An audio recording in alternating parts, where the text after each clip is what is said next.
Canada is a country. Waves of people came to this country, were welcomed by the folks who have lived here for millennia, the First Nation. And built this society with waves of people fleeing religious persecution, fleeing tyranny, fleeing to try and build a better life for themselves here than they had back home.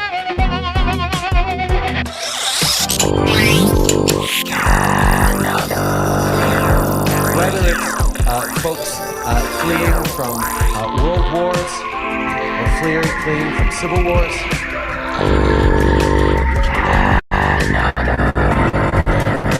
these people always want the same thing: to be able to live in peace,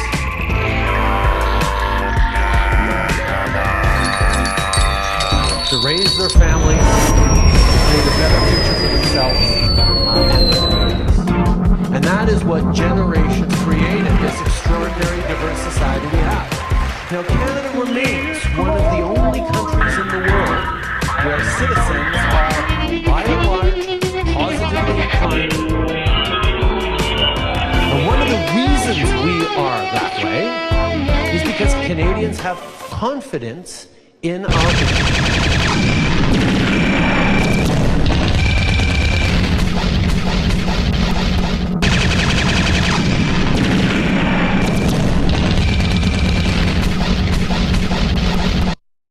Welcome to Mkcanada. I'm Andreas. How you guys doing tonight? I got Vince here from the Montreal side of the Quebec-y things. How's it going? And I got Jordan down south here, the Thunder Bay boy from Toronto. How you doing, dudes? Good, good. What's going on, gentlemen? Dude, so apparently Justin Trudeau is bungee jumping because, you know, like there's nothing better to do. There's nothing like you have to fix in Canada right now. There's no problems. You know, it's not like there's a bunch of people dying or the dude stabbed his brother. I don't know. There's a lot of stuff going on in Canada. Let me jump to the bungee jumping thing because that was kind of interesting. Let's just watch it. Let's just literally watch. Can you hear that? Is there audio? Nope. I want you to hear. I want you to have to hear this, dude. It's that ridiculous. Okay, so here's Justin Trudeau. Hear that? You got this. You're in a good position. In 5, 4, he 3, just swore. 2, 1. Tell video. I like how people think purple is just this really like, you know, interesting color for royals to choose. Basically, you know. Wow, it was so uneventful. Yeah, I bet I'd like to see comments from the. I'd like to see comments from the bungee jumping community. Yeah, most of his politics and bungee jumping so far have been lacking. Let me see if we can go there. Let's see. I'm sure that they've deleted negative comments a lot. Probably people ripping on him so hard. But how could you get rid of all the comments? Let's see. Yeah, let's see. Translation. I don't see any comments. Yeah, they probably just removed them entirely. There are they do this a lot with Canadian politics. Like you have a video about anything in politics and then they'll just censor all the comments because this is brutal. So, you know, what's going on in Canada right now? Let's just remind ourselves because this is kind of like that is, you're right, Vince. It's like the Black Mirror episode where they make the prime minister have sex with a pig. You know what I'm talking about? Pretty Black much, Mirror pig, just to remind America, because I think we're not, that's the earliest episode, but it's basically they're saying, hey, you know, during the entire episode that this is happening, they try not to let anybody know, but the internet knows what's going on the entire time. So by the end of the day, when they're about to do it and they're forced to on national and international television show the thing that they're demanded of, everyone isn't hearing about this for the first time. 1.5 billion people have already seen it on the internet. That's what seems to be going on right now. Like Quebec elects the fiercely nationalist François Legault, right? I mean, this is going on right now. I had some people who went to that. I mean, they tried to vote and they got turned around. They were told that they had already voted. What? So, wait. yeah. Okay, so we'll elaborate on this. We can go back to the bungee jumping story later. But point is, other things are happening in Canada. So what is going on with Legault? Am I even saying his name right? Yeah, it's Legault. They're Legault. Legault. It's the same. Okay. This guy is apparently former doctor, or he worked in the medical field before, and now he's just, I mean, he's a crook. Like he's one of the most hated prime ministers in Quebec, like ever. And then there was an election this Sunday, and apparently people were getting turned away because I don't know why, but I don't know what the reason was, but they said that these people had voted already. Well, but was it because they were worried that he wasn't going to be voted for, or what do you think? I mean, I look, it's easier to rig an election than it is to win an election, or else people wouldn't rig elections. So you can't win it honestly. The easiest thing to do is to just steal them, because you already own every media company, and you're the one running the ballots and all these systems. So hey, it's pretty easy. You slip in some fake ones, and you vote for people already, and you say they already voted, and that's all that you have to do. Well, who is the competition for this Legault? Honestly, there wasn't much. That's the thing. Like, Quebec is kind of devoid of politicians that are worth the attention, and so the ones that are just people know tend to get in power, and so it's always just oscillating between these two parties that are. I mean, this article, it's funny to like agree with it, but yeah, Quebec's electoral system continues to alienate voters. Experts say, especially in Montreal, many Quebec voters, particularly Montrealers, are feeling disenchanted in the wake of the provincial elections, and say Quebec's disproportional electoral system is to blame. An online petition calling for electoral reform. And we've got this problem in the United States with electoral disproportionality. What do you think? Is that the problem? Or is it just like you said before? Where are the campaigning politicians that are worth voting for? Do they exist? You know, they put a bunch of signs up every 4 years, and we have them in every corner, and it's just some person's face for a different place that we've never really heard about, because our media doesn't really cover this. So, you know, if you want to vote for someone and you're going to know who they are for your section, then I mean, good luck. Like, most of the time, you're going to get barely anything going on Google to find anything about the politician that's supposed to represent your area. And so, I mean, I think people are disenfranchised because it's just placeholders, and that's what they feel like it is, because the system's been fucked for so long that, like, you know, now people are just like, well, you know, we'll do the pantomime. We're going to go and put the slip in the ballot box, and that'll change things. Dude, Quebec managed to increase its majority to 90 seats, but it only nabbed 2 seats in Montreal. So, like, what's happening in Montreal? This seems like a bigger, interesting issue. That Canada is that the city of Montreal is becoming more metropolitan. What do you think? Is that what that's saying? You know, Montreal's always been this sort of place where, like, multiculturalism is at the forefront, and so you've always had the strongest concentration of English people in Quebec, in Montreal. Right. And you know, they're not happy with, say, like, a politician going like, well, this is a French like province, because Quebec is not French, it's bilingual, it's multicultural. And so to be like, oh, this is only a French place and we have to protect the language, basically negates the culture that isn't only French. And so people are like, well, fuck you then. Like, why would I vote for you if you're not willing to acknowledge that English is also part of Quebec, you know? Interesting. Well, then that's kind of, so what is then the deal with our Legault fiercely nationalistic party? Is that true then, or is he just trying to defend the French interest? What? Well, he's the thing is, when it comes to French Quebecer nationalism, we have a separation from Canada, right? So he's a separatist. He wants to make Quebec solidaire. And yeah, I mean, Répétons solidaire Quebec or something. I don't know. Do you have a MAGA equivalent? I want to hear it. The thing is, he's not really a MAGA equivalent, although I'd say that we do have a sort of, I mean, the nationalist Quebec thing is quite alive and strong. It's just a lot of Quebecers are waking up to the fact that this is just another thing that keeps us fighting forever and ever, while the real problems just perpetuate themselves. So, you know, redonner le français au Québec. That should be it. That's all we need. RLFAQ. The slogan, the most common slogan is "Vive le Québec libre," means, basically long live free Quebec, basically. And I mean, it's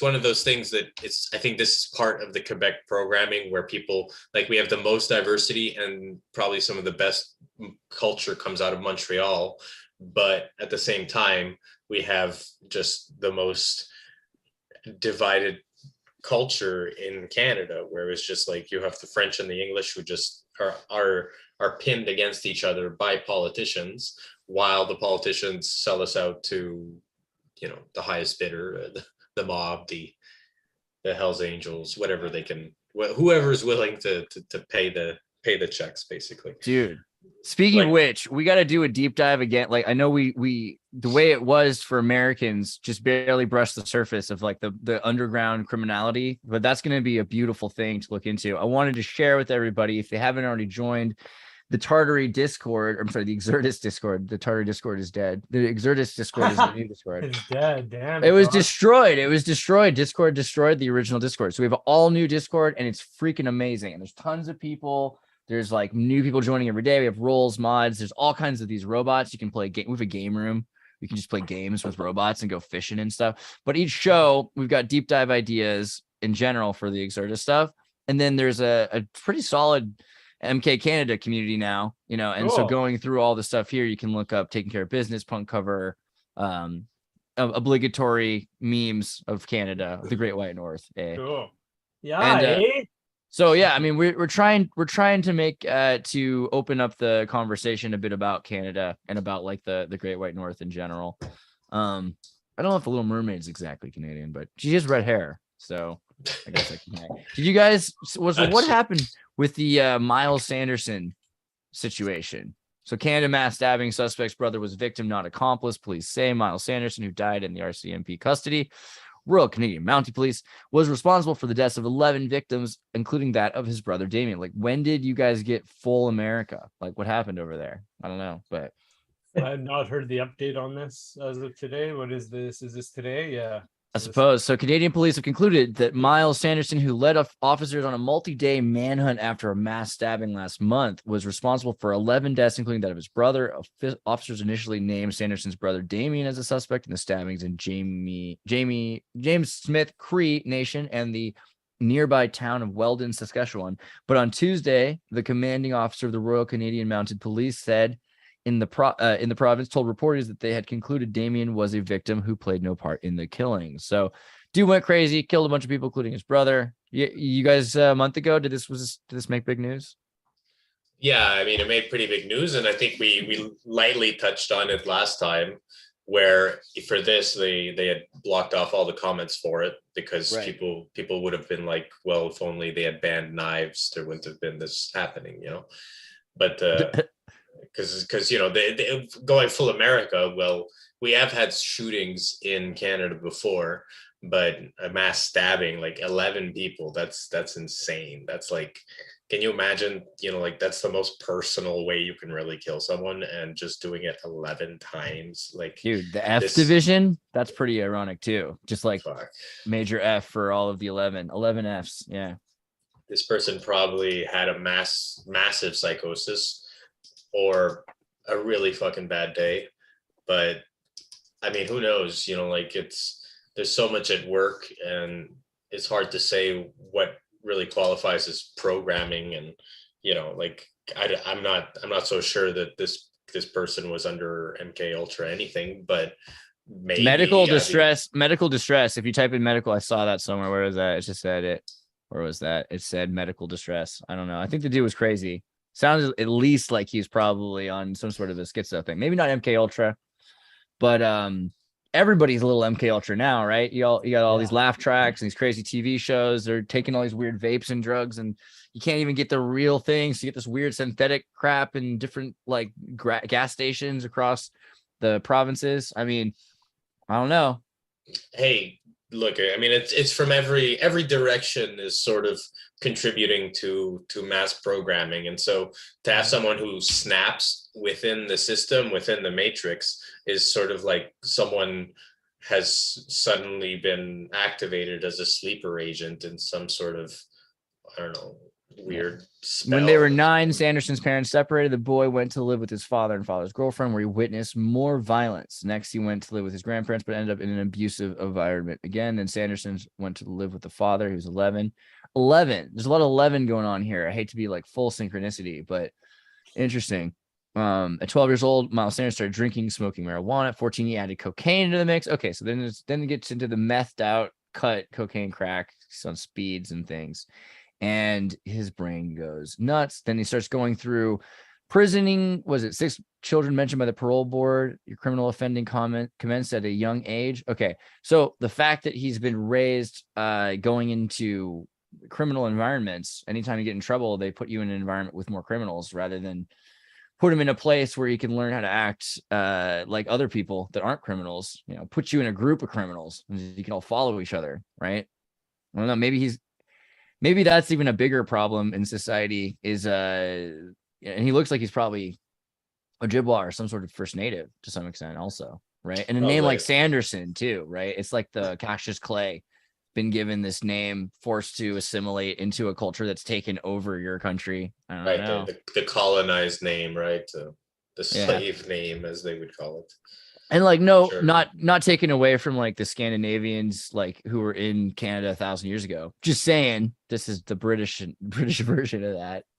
But I mean, this is something that they did to every culture. Like, I mean, the switching, the anglicization of every single culture's name is just, it's rampant, and it led to loss of identity. And this person's ailment is in part due to loss of identity and lack of connection with what they really truly are and what they truly were. And so this person is just immersed in a notion of gang culture and drug culture and criminal culture. And so this wouldn't be present in their older civilization structure. And so this is a modern problem. It's like all the casinos that they own.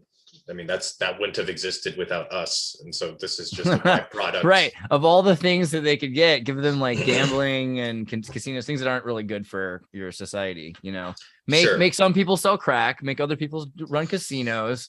That's pretty messed up. Yeah. But often, there's part of this where they're trying to adapt into the system. And so out of that, it's just like with any other person that's trying to be part of the system, some people are sick byproducts of it that are just, they have psychosocial symptoms, and that can't be stopped. So you're going to get psychopaths here and there as long as the system's as sick as it is.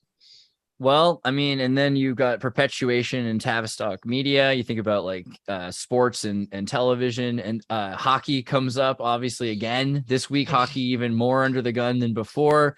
Justin Trudeau, in between bungee jumping, slams Hockey Canada, suggests dissolving the organization. Prime Minister Justin Trudeau has called for widespread change at Hockey Canada as the national governing body for hockey remains embroiled in a sexual assault scandal. I don't mean to sound sarcastic, because there is a lot of serious issues in all sports, and in hockey, I'm sure it's no different. But when Justin Trudeau's talking about your scandal, we've hit a level of irony that's just like metaphysical. So I don't know, but what do you think's going on here? I mean, we saw last week that the sex scandals have been getting to be a bigger and bigger deal. Now they just straight up want to just sounds like they want to change the name, start hockey over again with a new name, new rebranding, the same way Monsanto did. What do you think? Well, Justin, sorry, you can go if you want, Jordan. No, excuse me. Honestly, is every Canadian quietly in the room just ready to scream about hockey? That's awesome. Keep going. No, I just think it's such a stupid tactic. It seems like just a quick switch to keep the ball rolling down the. Exactly. Change the name. They're going to get rid of the organization. What do they do? Get rid of hockey? No. Yeah. It's a rebranding, right? So it's just about image. Barely. That's all it really is. So go ahead, my friend. That's all I wanted to say. It was just a sham of a strategic move, so to speak, in my eyes. No real substance to it.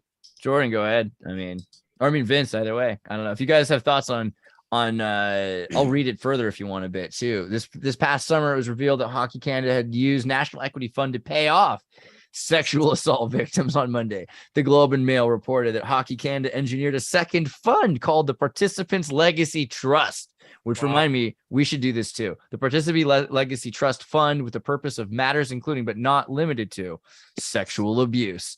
There's a sex abuse fund. What is this? This is like when Airbnb had that rape fund. You remember that one? Look, when you have an organization like hockey, let's say the Montreal Canadiens play in Montreal. What happens is after all the hockey players just go to strip clubs and they just bang a bunch of strippers, and so eventually you're gonna get, like a bunch of guys on steroids who play highly violent sports. Like, of course, you're going to have some sort of problem with that.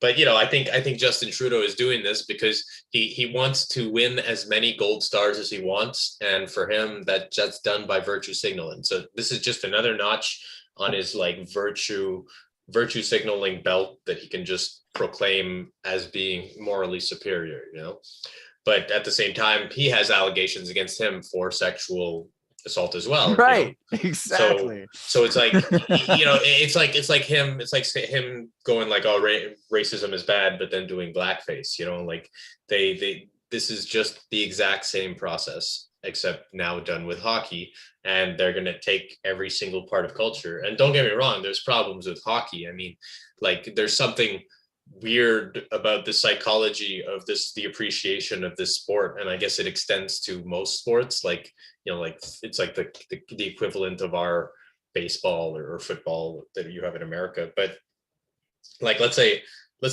Montreal plays, the Canadiens play in Montreal, they will riot after. Like most times there's going to be a riot even if they win.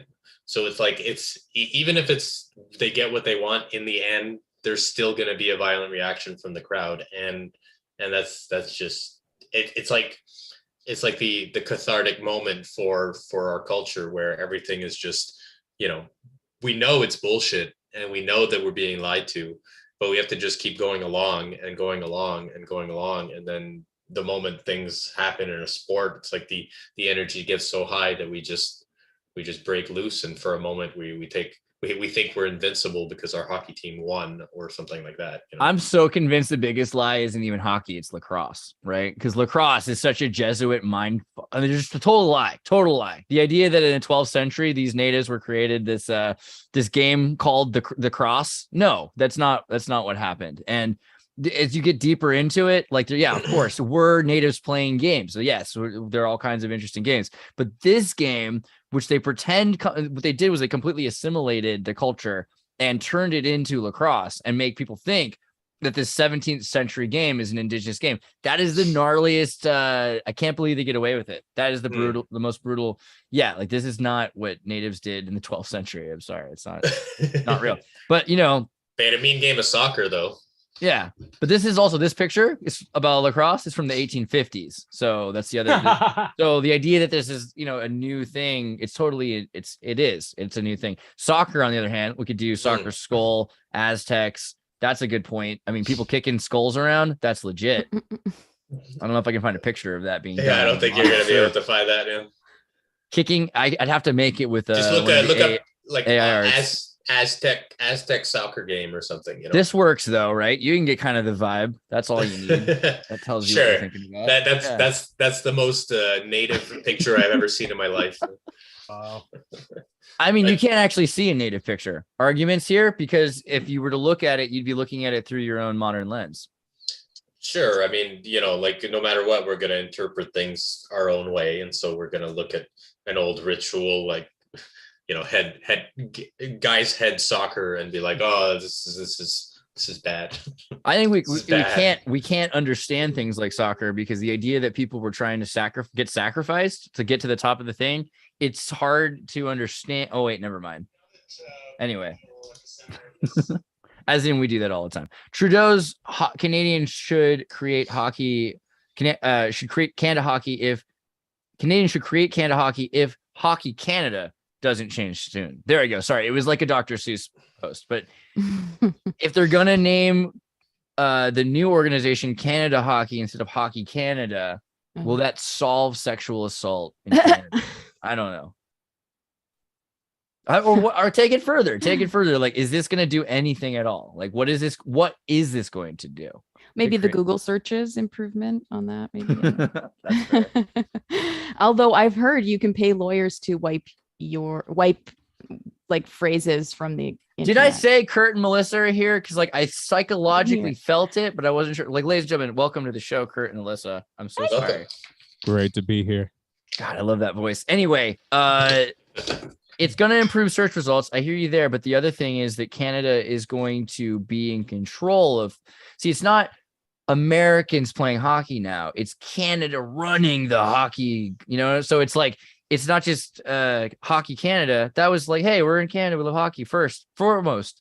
Now it's Canada. We love Canada foremost. It's a state-run thing, right? Isn't that what this is going to be? Mm-hmm. Isn't this not just this isn't just not going to help. Look, this is going to make things worse. If the Canadian government can control hockey, that means they get to regulate scandals better.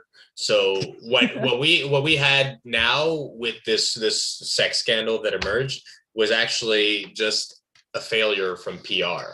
And I'm not saying that makes what they did okay. I'm saying that scandals are going to keep happening, just like they happened with Justin Trudeau and people as part of his cabinet. All they have to do is sweep it under the rug more effectively. And so this is part of that process. Instead of actually solving sex scandals, what they're going to do is they're just going to change the way we perceive what's going on in these organizations. And so a rebranding is part of that, because you need a clean slate, or else it's just going to be tinged by something else. But they're not very good at rebranding either. It doesn't really trick anyone. It's just about the surface image, because the reality is that most people don't like Justin Trudeau, but you wouldn't actually know that. It's just he controls everything. I just want to know what drugs he actually takes. So like, HuffPost will tell you he smokes some pot, but I've seen a lot of kids in different prescription medication pupil dilations, and I'll tell you what, bruh, that guy's on some stuff. I don't know what it is. I mean, so but stimulants will expand the pupil, like, so it's bigger, and then I believe this is so, and then what are they, depressants or whatever? Well, let's go a little harder. If this guy's taking like research psychedelics that you can't find and you can't label properly, like they found out Macron was doing with Macron was on triple 3M C research chemical. I don't know. You can find the thing. Anyway, the French are all about taking these crazy weird drugs that are like the Soviets had re-engineered bath salts. That's what they're called. Crystal. But they found bank records and crypto receipts showing that transactions had happened from Macron buying triple MC so he could take cathinones. And there's a number of other politicians that are clearly on different kinds of stimulants and Adderalls, but there's also tryptamines, right? And so like Shulgin worked on tryptamine. Look at this guy. Yeah, dude. He's on it right now. That's Shulgin, man. This guy graduated at 15, went in the military, went in a submarine, came out of it memorizing. Yeah, what a legend. Memorized a chemistry book. By the time he got out of it, he was working for DuPont, and he made like snail what do you call it, pesticides for snails. I think I can find this. DuPont pesticides, and they would put on the box to be like the one that really works, yeah. But then they were like Dow Chemicals and whatever. They're like, what do you want to do? And he's like, I think if we were to isolate chemicals from the mescaline cactus, there's a lot of chemicals and there's these terrible antidepressants. We have horrible antidepressants. I bet you I can make a better antidepressant if I analyze that. This is the 50s. And then DuPont's like, go, do it, run, go. And so there's all of these other kinds of weird psychedelic drugs that don't have prescriptions. They don't have patents. They don't have trademarks. They're just open source. So the pharmaceutical companies don't make them, but synthesizers do this. Chemists do this around the world. And the people who are into this stuff, particularly the elite who can afford to buy internet drugs and Bitcoin or whatever is going on, like Justin Trudeau. And then, I don't know, the reason was because we looked at that picture of him. Let me go back and see if I can find that picture. Hey, who knows, maybe he takes his adrenochrome cut with some maple syrup. Right. And that's another important point. Maybe he's just naturally very high, Look, this guy high on life. This guy's whose life, Melissa? Adrenochrome. This he guy's grew up pretty good. Is maple syrup and adrenochrome the same color? Sorry, keep going. Sorry, yeah. Could be. Is that a butt plug? Yeah. Adrenochrome? This down. What did they do? Well, I guess you can boof it, right? You can. That is when a 7-layer Boofing. chemical perforation machine. They have 7 of these tubes that the powders are extracted in. But Definitely perforating something, I can tell you that. For those who don't know, boofing is oh yeah, it's a Canadian patriotic activity. It's how rectal ingestion of drugs. Everyone has to do it in the morning for the flag. It's we got a microdose. Actually, in France, that's how they administer all their medications. The only thing they boof over there is dick. Up the butt. Yeah. This got pretty. Little children will be like, got pretty Anglo. It's got pretty Oh, Anglophile, just real quick. This Francophobia is what I'm hearing right now. But boof in Canada, a beauf or a boof, not in Canada, in France, a beauf or a boof is a dude who has a mullet and eats cat food and wears like a tracksuit and loves Johnny Holiday. It's like really? that guy's a real beauf. Yeah. Just our boof. Yeah. You get what I'm saying. You know what I mean? Yeah. If we want it, I got a little... if we're done this subject, I got a quick little fucking Canadian thing for you. Go it. Because he mentioned a boot, and I'm like, fucking asshole. But Mike Myers, classic Canadian, he just put out a new super occult.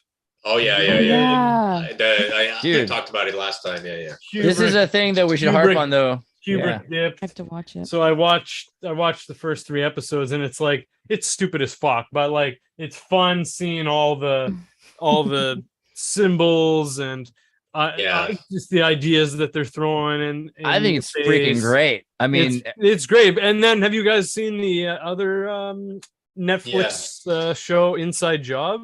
I haven't seen it yet. That one's just as good. It's fucking hilarious. Really? They're both very similar. They just drowned you in occultism, conspiracy theory. I was a lot less quick. Wizard people. It's great. I was less quick to trust this one, but I'll give it a shot. No, dude. Honestly, you don't have to trust either one. This is controlling perception of secret societies, and I mean, for people like us, we can get what's going on, so we can appreciate it. So I fucking personally love it because I know give it a shot. For muggles, it's entertaining. For everyone else, you're like, holy shit, what am I watching? Pentaverant's nuts, though. I really think everyone, I know for sure everyone should watch this show. It's completely brilliant. It's deep, man. If you've ever seen his first movie, do you ever watch How to... Yeah, he started a lot. I Married an Axe Murderer. So I Married an Axe Murderer. And in So I Married an Axe Murderer, he played his own father, which is where he gets that Scottish accent. And in that, his dad and his mother are conspiracy theorists, and they're always warning him, and he's not into conspiracy theories. He accidentally marries an axe murderer that's in the tabloids his mom warned him about, right? So you should be listening to conspiracy theories more. And the father starts out at the beginning saying, in this 1989, 1991, whatever it is movie, he's like, it just so happens that the world's run by the Pentaverate, 5 men out of Dubrovnik, and then it goes into this crazy thing. That's where it comes from. So it's not like he just came up with this. Yeah, he was talking about this like 30 plus years ago. Okay, I'm going to look that up tonight. Thank you. Yeah, so but what's crazy is that the whole story is that there's these Croatian guys who discovered soap, and they were up against the Catholic Church, and they had to keep it secret that soap was the cure, not exorcisms, and that they have trains underground that connect to Croatia that they run the world from, and the Pentaverate are a secret society that run the world, and this is like their outfits. You know what I mean? Right. I mean, straight up. But I mean, the argument that they make is like the point of this show is that this is a secret society of good people. So like they're actually trying to. Well, every secret society wants to make the world a better place. We were just talking about this the other day. So they say. We were just thinking about this the other day. The idea that the elite are probably trying to use up all of your wealth so they can stop you from stopping them from making the world a better place, right? If they're gonna make the world this.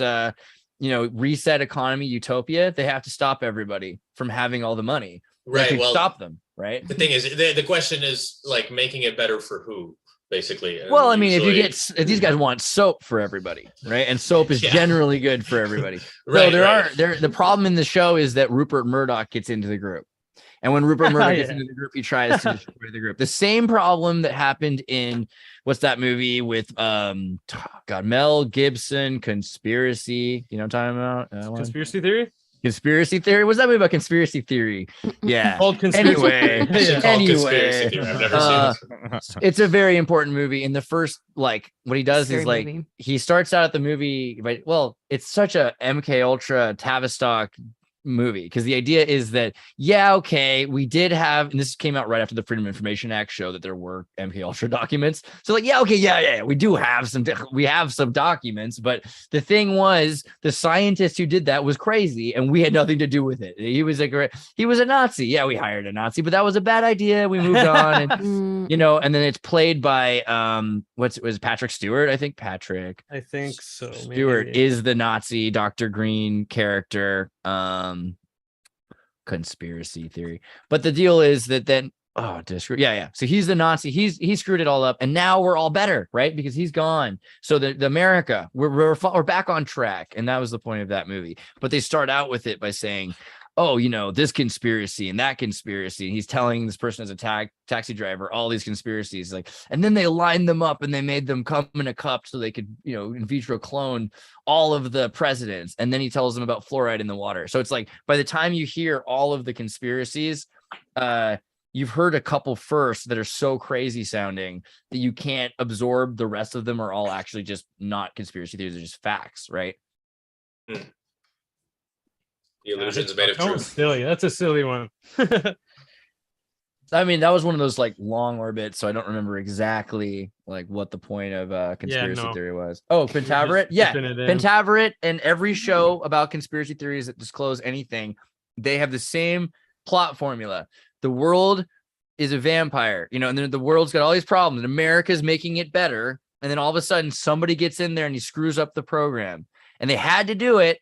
They had to have that program, but then this guy messed up and we're back on track. It's every time. So Pentaveret does that. Conspiracy theory does that. I can't think of too many other conspiracy theory movies, but the Circle with Tom Hanks, have you seen that one? Circle with Tom Hanks. The Circle, Tom Hanks. Hanks. Look that one up? It's on Netflix as well. It's got that girl, Emma Watson. He plays Mark Zuckerberg, and everyone who works at the Google Circle. Oh, I have that on my list, but I haven't gotten into that one yet. No. It's very Black Mirror episode, and the ending is just like one of those movies where like they started with a good idea, but the ending doesn't it just drops off. They didn't invest the time into really making it work. But I mean, the ending is basically, we're gonna fix it now and get back on track. We'll just stop. And the thing is, the social network's watching you, so you have to behave a certain way. And eventually she figures out that the two guys running the network never have been tracked. They're not on 24-hour track. So she makes sure that they, so full So the thing is, use it on the people. It's a good system. Everyone should be watched all the time. Panopticon, right? That's a, What do you guys think about the Panopticon? Is Canada Panopticon? Opticon. Panopticon. I mean, Facebook is, the internet is. They kind of had that on like The Voice this year.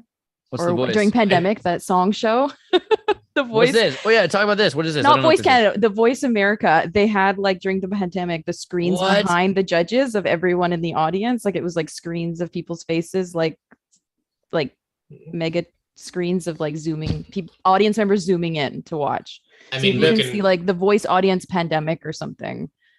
Voice, okay. Yeah. Voice was it? It's not Canadian, it's American. The Voice audience. French. I don't know. All right, let me see here. I don't know what The Voice is. That's how out of it I am. Oh my god, it's such a fun show. But it's definitely MK Ultra probably, and I'm just like enjoying it. Oh, you can kind of see it there. It looks pretty MK Ultra. Which one is it? Where? Wait. Where'd it go now? Oh, up, right corner.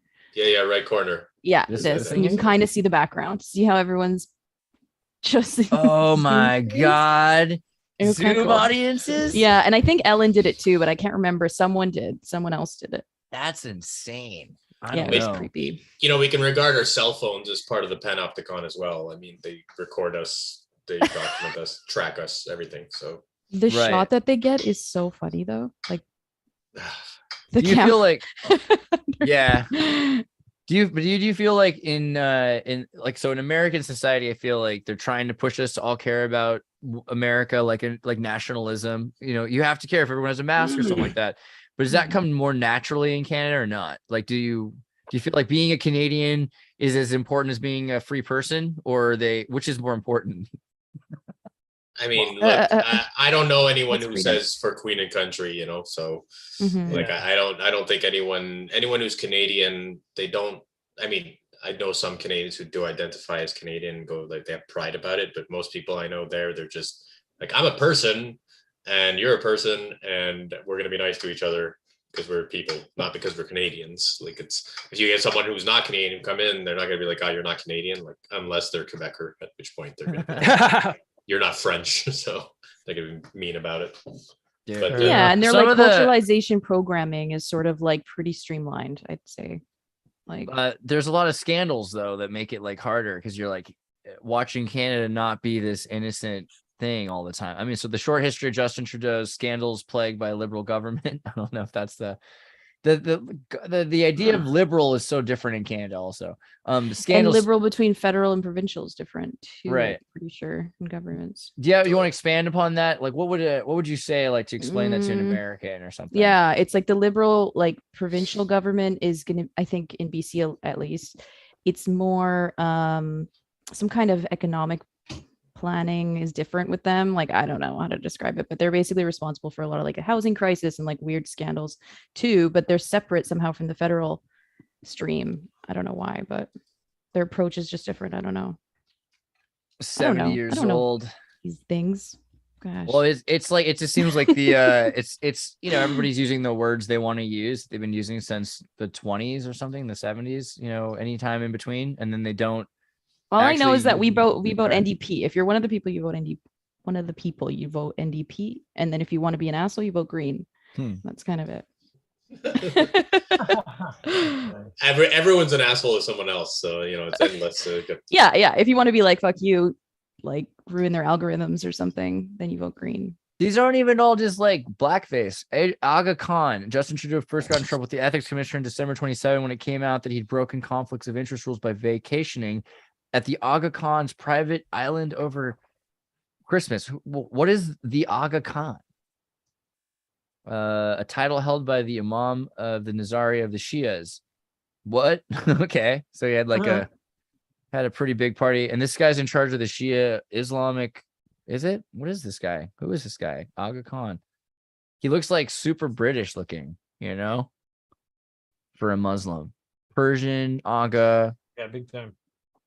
History. First Anglo-Afghan War. Okay. Yeah. So this is like the British, interesting British Islam, like into Phoebe Hearst. Yeah, so that one was about the corruption laws, basically. So he was accepting lavish gifts from them. Well, yeah, but also from whom? You know what I mean? From like British Islamicists who finance ISIL allegedly. So that's kind of interesting. While partying over Christmas. I mean, not Ramadan. All right, costumes in India, not an ethics scandal, but Justin Trudeau found himself wearing funny clothes. He does that a lot. Part 2, groping allegation. 2018, a newspaper piece from 2000 emerged. A reporter alleged that Trudeau, who was 28 at the time, was at the Kokani Summit in Creston, BC, British Columbia, raising money for charity. An editorial in the local paper said Trudeau was accused of groping and inappropriately handling a female reporter during the event. Well, dude, that's probably why he got elected. That's probably the most masculine sounding, proves that he's capable of that. Yeah, that's grab her by the pussy Canadian equivalent, basically. Right. Yeah. Reached by CBC in 2018, the woman said the incident referred to in the editorial did occur. As reported, Mr. Trudeau did apologize the next day. All right. Well, that's on his amphetamines. Okay. Like you can't always control things. I did not pursue the incident at the time and will not be pursuing the incident further. Okay, so there was some money involved. I have had no subsequent contact with Mr. Trudeau before or after he became prime minister. So she was paid to say that, and that's always good. So what do you call that? Like, that's not a prenuptial; it's an NDA. NDA sex agreement. Is there any pictures that are moderated? I want to make sure that they're NDAs in sexual harassment cases. Time Magazine. Yep. Some victims come forward. How NDAs help some victims come forward. So, by the way, if you signed an NDA for a sexual abuse case, and there might be some of you out there, like Harvey Weinstein had made people do, just know sometimes you can actually use that NDA as proof in a case. There's an elimination of an NDA in confidential settlements. So sometimes you're able to even publicly go forward with some of this stuff if you go to your lawyer first. So you do not have to just put up with that. All right, feeling better. The People get essence, spirited. They get passionate, when politics is involved. And yeah, no, that's true. Yeah, it's probably true. She's like, I don't know how I felt about Justin Trudeau. He got carried away. I'm sure she understands. Trudeau apologized over the. Is this the end of that? No. Yeah. Okay. Trudeau, over the past few weeks since the news resurfaced, I've been reflecting. We've all been reflecting on past behaviors, he said. I want to try to do it, Trudeau. And as I've said, I'm confident I didn't act inappropriately. But I think the essence of this is people can experience interactions differently, and part of the lesson we need to learn in this moment of collective awakening. People in many cases, women, experience interactions in professional contexts and other contexts differently than men. I know that's not a great Trudeau, but I feel like that's what he was going for. The SNC. What elementary school and high school did he go to? Let's look at that history. Trudeau? Those institutions. Some fucking Quebec. Let's find out. Somewhere where he had like Indonesian slave children dressed on. No, that's Obama. that's Obama. Born in Ottawa, which is adorable. Attended College Jean de Brebeuf and McMagill. McMagill's cool. Come on. McGill's cool, yeah. I like McMagill kids. Yeah, I don't really know its like foundational whatever structure though. I know a McGill. I'll have a McMagill person on the show soon. I know somebody from Canada. College Jean de Brebeuf is a subsidized private, previously Jesuit French language education institution. Whoa, it's like Soviet state took over the Jesuit schooling. I mean, all their Catholic schools are Jesuit pretty much. Yeah, but they're saying it's no longer. Now it's been taken over by the state. This is a state-run Jesuit school. Yeah, because they're like, oh, we like this. This works. That's brutal, though. I mean, to just take the Jesuit school, I guess that makes sense. The school's located at the 3200 read that to me. Côte Saint Catherine Road. What? Côte Saint Catherine. So Côte means hill. Yeah. Côte Saint Catherine. All right. College Jean de Brebeuf. Brebeuf or Brebeuf? Brebeuf. Brebeuf.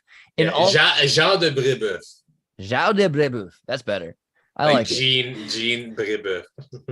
Dude, the accent is like, it's so tropical. And also a boarding school for college students wishing to reside at the college from Monday to Friday, also during the weekends.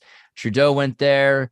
Pierre went there. So it's like a long time old thing that's been going on. And mathematics, science, ethics. Anything else? Anybody notable that if you in these lists of things? Let's look. Yeah. Jean Coutu. That's pretty French, Jesuit. Major pharmacist. All the pharmacies, Jean Coutu, basically. So it's like we have these sort of monopoly families that pop up here and there, owning everything. Where's the Jacques? Oh, there we go. Yeah. Okay. I mean, he's like the Tim Hortons of pharmacies. Wow. Yeah, I'm pretty sure Canada kind of focused a lot on like law, and learned that from France because I guess they're like the policy kings, and then finance from England. So it's like they try to be strong in like both those schools of thought, I guess. So wait, this guy's pharmaceutical company, Jean Coutu Group. Yeah. So if it was all the legal drug peddling goes through him and a few other giants like Pharmaprix. Whoa. Okay. And so so social medicine, if they need to like get prescription medicine, they do that, or is it other stuff? Through these people, and there's other. Wow. So the Canadian government tax subsidizes Jean Coutu basically to make pills for Canada. Yeah. They sort of sell generic brand stuff, but they also have the big pharmaceutical companies going through them as well. Dang. Shoppers Drug Mart is a good store. No, London Drugs is better. Sorry. Is it? So the main competitions are Loblaws. Shit. Oh, worse. Kind of, yeah. Crazy. I mean, so you went to this Canadian Jesuit school, then you went to McMagill, which I think we've decided is pretty sweet. I like the logo. The logo is trippy. I mean, look at that. That's a crazy. It's just surreal. It'd be good. What does that mean? Like, what's all that rooted in? Like, I don't know anything about that. I don't know what grand's cunt mean, but it's weird. It's weird. It's a weird logo. Yeah. Wait, really?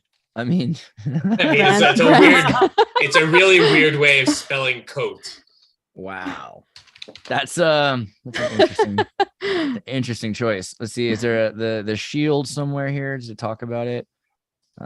Academics, administration, organization, quotas on Jewish students, Great War, McDonald campus. They are very political school. Like you learning law, there's like they have a good reputation for debate and politics and stuff. Redbirds. So they removed the Indians and replaced it with pictures of red birds or something. Is that the deal? Okay. I have no idea. Who is McGill? Like, is that a person? Like, I have no idea. Oh, that's a good point. We should find Most that likely, out. yes. That's probably named after a dude named McGill. Let's go to the top. Wow, this is a long. People care about the school.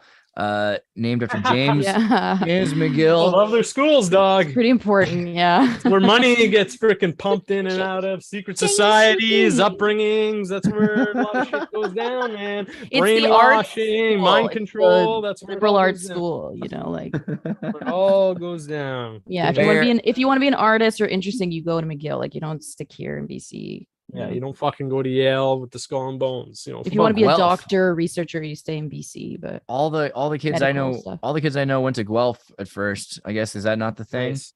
I banged a girl from Guelph is sweet. Yeah, I like people from Guelph. Yeah, and she went to Guelph too. So that's a double check mark. A lot of liberal arts going on at Guelph. So I don't know if that's like the only thing they do. But all the kids I know there were like, you know, like Ryan Long, you know, went to Guelph. Oh, really? Oh, yeah. That's not who I banged, by the way. That's definitely that's fair.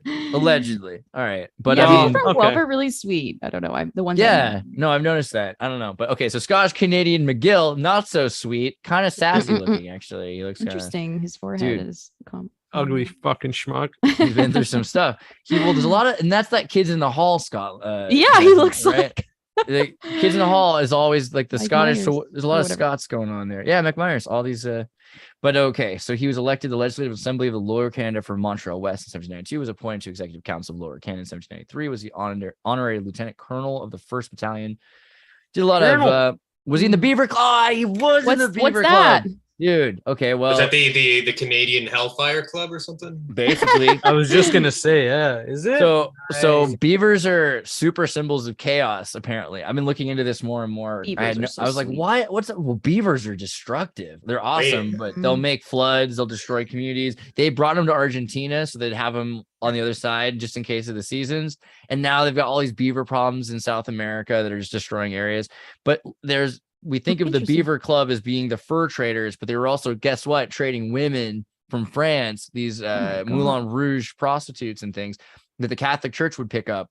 And teenage girls, you know, that were the orphans or whatever. And then they would sell them to Indian First Natives. And then they would have these families. And it was like the French and the Indians were communicating and trading and getting, in with each other. That was their technique. Oh my God. They always say it's like a romance based sort of I'm sure the French are very romantic or whatever. It's kind of like integrate and crossbreed or whatever is their approach or something. And cross-cultural immersion. So it's sort of like a soft colonialism. Yeah, make it sound beautiful. Exactly. Yeah, totally. Yeah. But I mean, it isn't bad necessarily because hey, like they need to make movies on that fur trader stuff though, even if it's corrupt and weird. I think they do, but they're like X and NC-17 is the problem but I think even in there's some like ladies shows, like what's that one, Outlander? Outlander kind of goes into that to an extent. Those ladies shows. Yeah, those ladies shows. This ain't the L word, dog. My friend told me to watch that Outlander one, and I was like 2 episodes, and I'm like, what the fuck is going on? There's like no content here. Smell her a little. Yeah. Oh my God, what was that favorite show of everyone? Dr. Quinn, Medicine Woman. That was everyone's favorite show. Oh yeah, Dr. Quinn. Oh my God, never watched that. Dude, my mom was into that show. What kind of American narrative is it telling? What the hell? Dude, because imagine you're a smart woman, you gotta deal with all these dumb bohunks and you had to like save America. Look at Fabio over here. Show. It's a great show, actually. My I mom's a don't know what it was about. Model and not model/actor. I was definitely a little biased. I'll give you that. But, she had to be creative. It was MacGyver for women who knew what to do in the 19th century. I don't know. Okay, but the Beaver Club. Did we do the Beaver Wars? We just barely mentioned the Beaver Wars last time. Sure. Well, you got to mention Castoreum as well. Dude, well, what's that? Wait, what?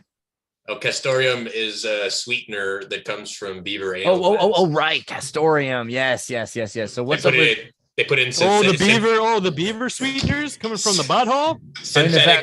Synthetic, like strawberry flavoring, vanilla flavoring. Strawberry is the main one, dog. So if you ever see, it tastes like it's sweet, basically. So the reason that this happens is because they feed their babies anally. So like they shit it out, and then the babies eat it, and that makes it sweet, so they can tolerate the taste. Melissa. Dang. So it's like a. Oh, okay. What the fuck is this, dog? These are like dates or something like that. So if you ever look at ingredients and you see like a natural strawberry flavoring or whatever, what they really mean is it naturally comes from a beaver asshole. It's like the anus gland, dog. I mean, we've all heard this story. We've never actually gone as far as to really look into it. I hope. I mean, maybe this is. Maybe you've been looking into some beaver taint.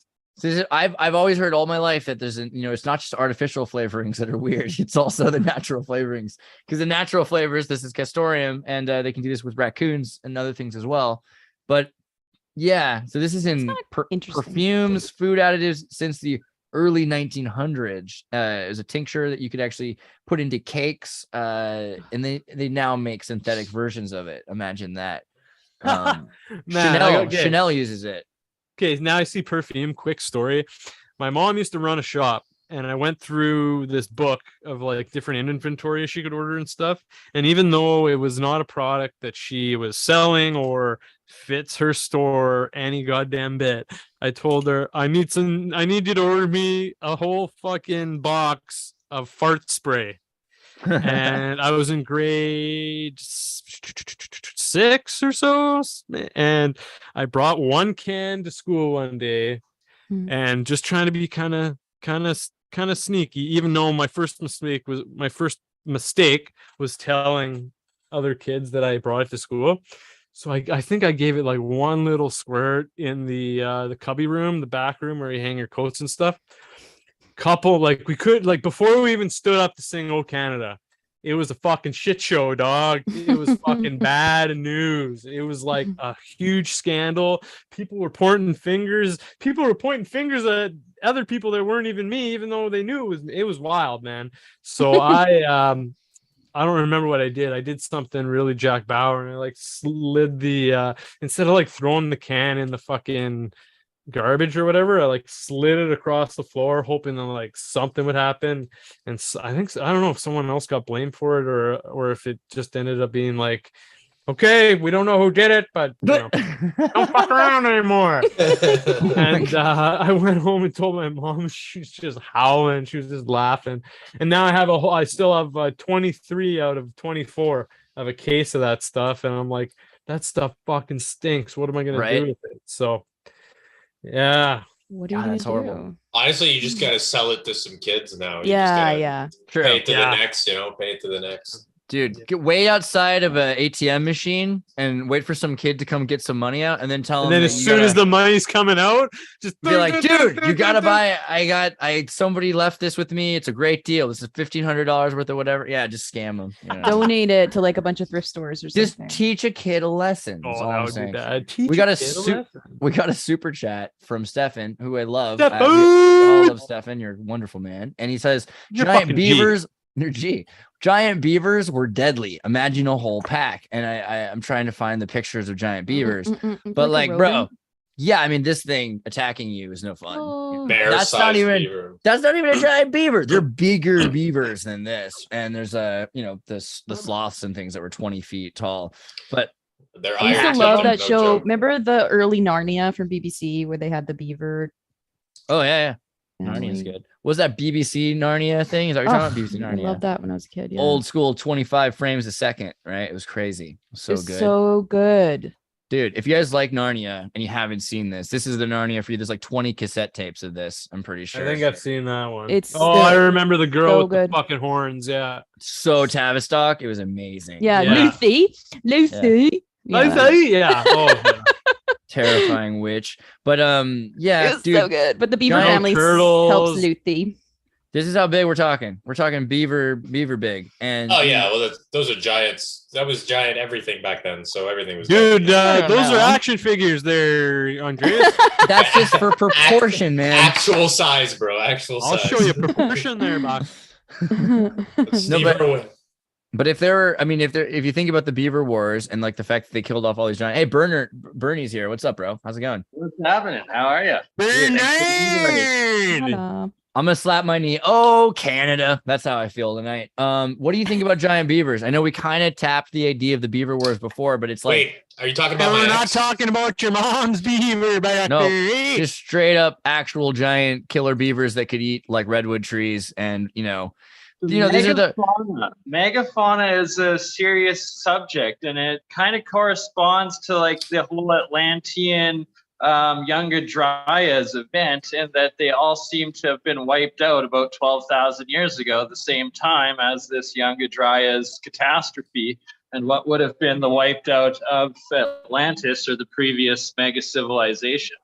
Right, so it's like Monster Hunter. We were just going around like killing off But these you giant have- versions. that's the thing, because you have even into like the last few centuries, maybe like 6 centuries ago for sure, a number of the same things, maybe a little bit smaller. Like they're no longer reaching the height of size that is 25 feet or whatever is going on before this freeze. This great frost makes it impossible for these things. They get denser, smaller, and they have to be able to live for shorter periods of time and breed more. And then that brings up the question, were there giant humans at that time too? If there was also giant sloths, giant beavers, the mammoths, the saber-tooths, all of that.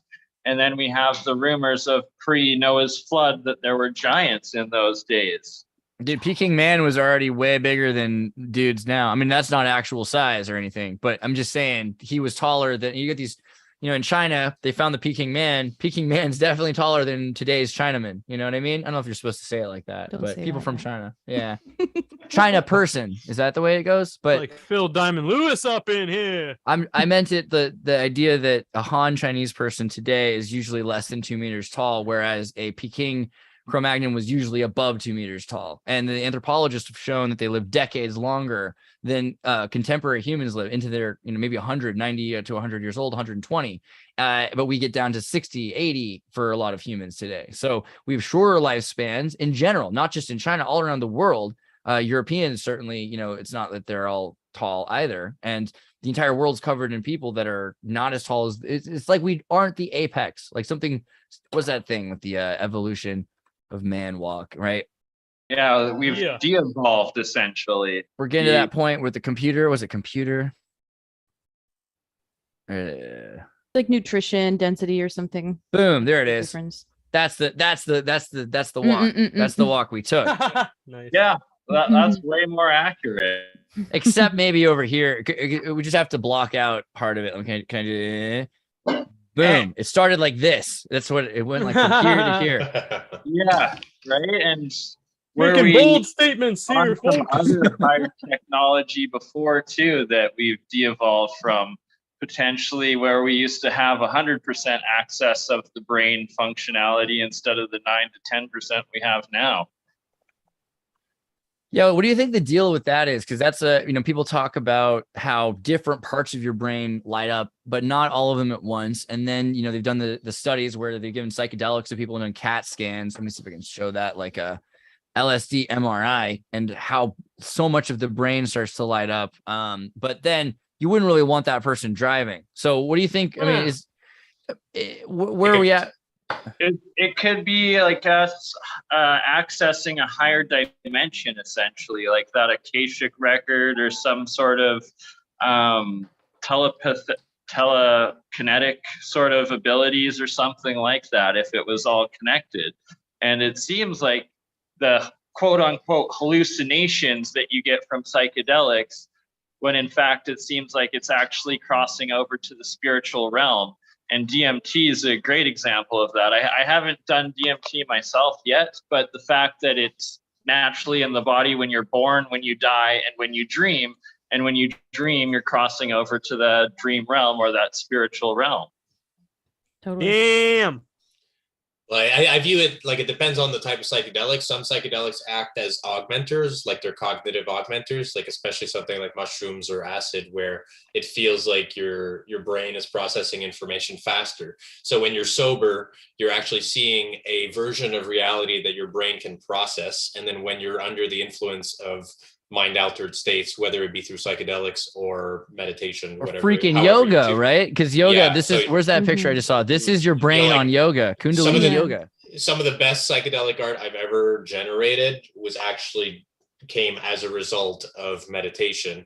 And I mean, psychedelics are obviously another- Hyperventilation through lion's up. breath. If you do the lion's breath and you do the correct Kundalini meditation, you get tryptamine release naturally, because obviously when you dream, you're already releasing melatonins that include tryptamines. So those are just part of your neurotransmitters. So getting your system in line this way also, I think, is better, because you aren't likely to have a bad trip ever if you're doing it this way. It's true. So this is key to spiritual alchemy, and that the psychedelic plants, that you're using essentially the spirit of that plant as the gateway into the spiritual realm.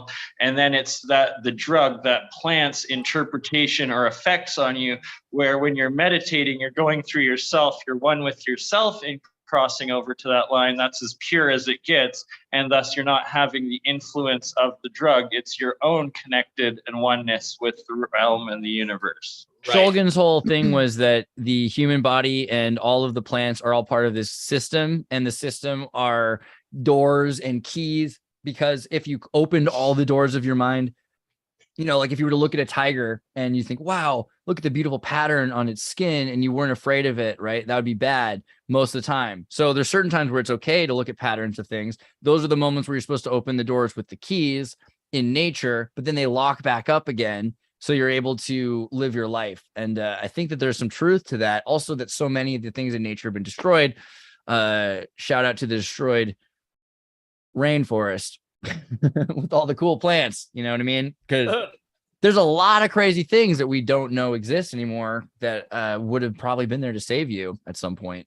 Well, we really need, like, ethnobotany is an extremely important topic that needs to be taken more seriously. The protection of psychedelic plants and I guess the history of these things, as opposed to just, you know, destroying all the ecosystems for fucking wood and, you know, making palm trees and shit. Dude, Right. for In factories to defense- make plastic fruit.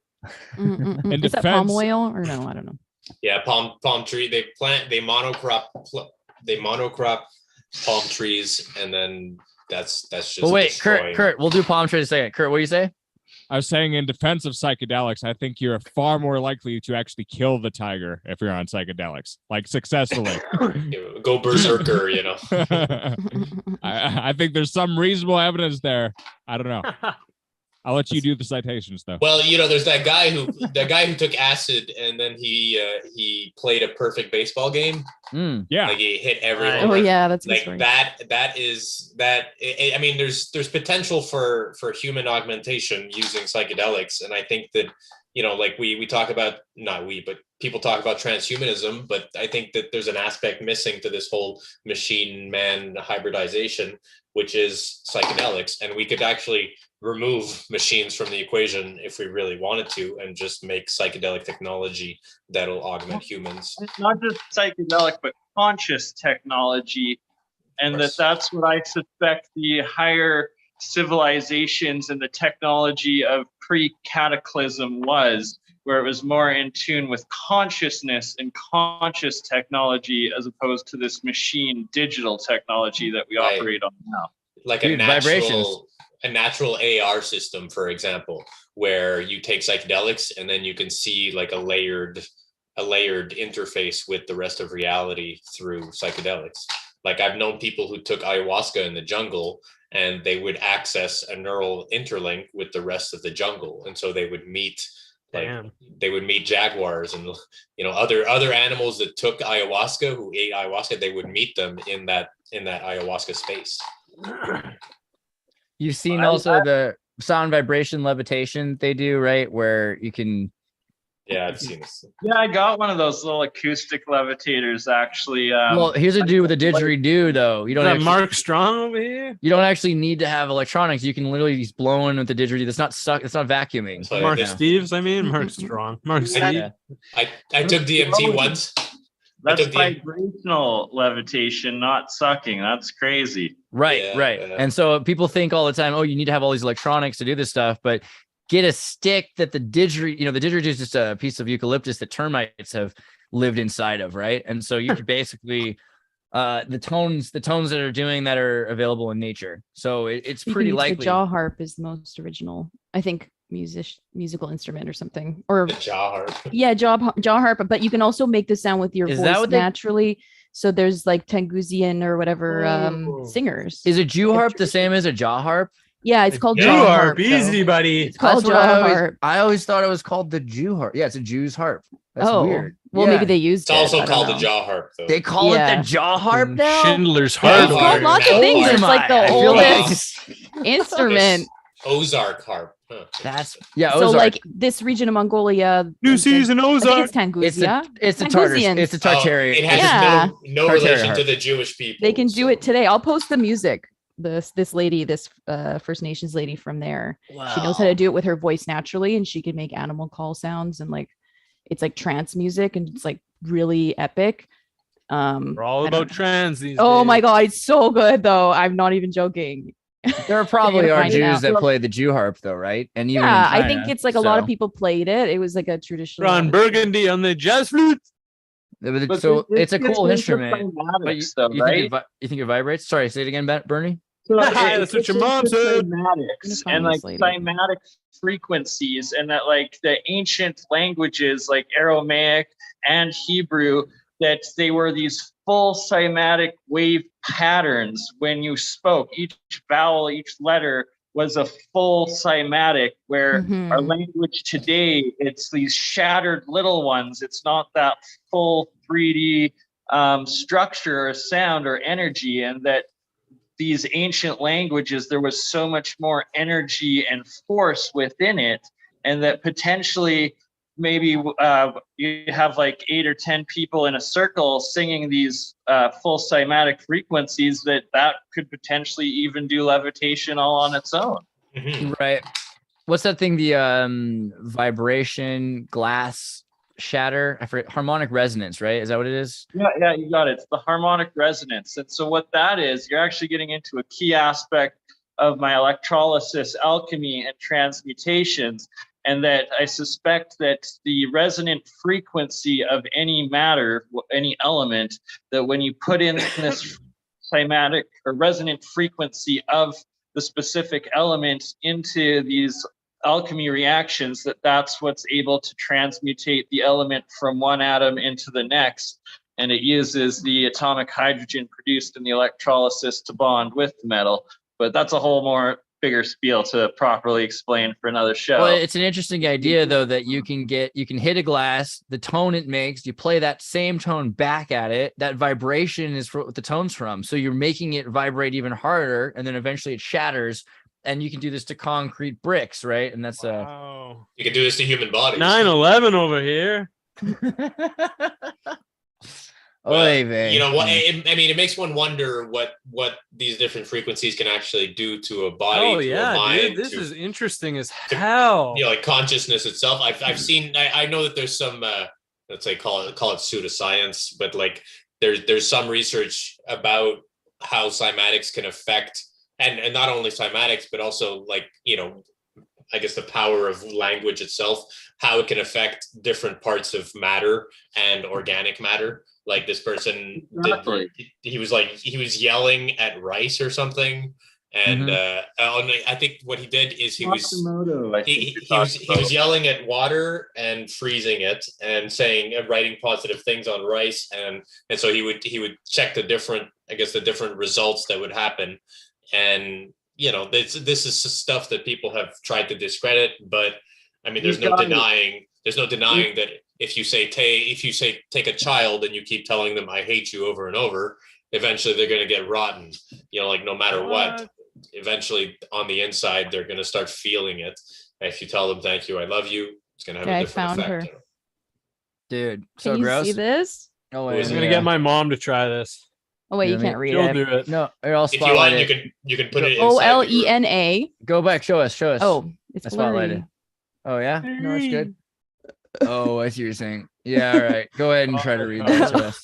Olena Utai. So Olena. And then her last name is Uutai. Okie dokie, eh? And then there's really produced stuff with her, but like the less produced stuff is really powerful. But what does she do? She does some somatic music. What? she does this traditional music.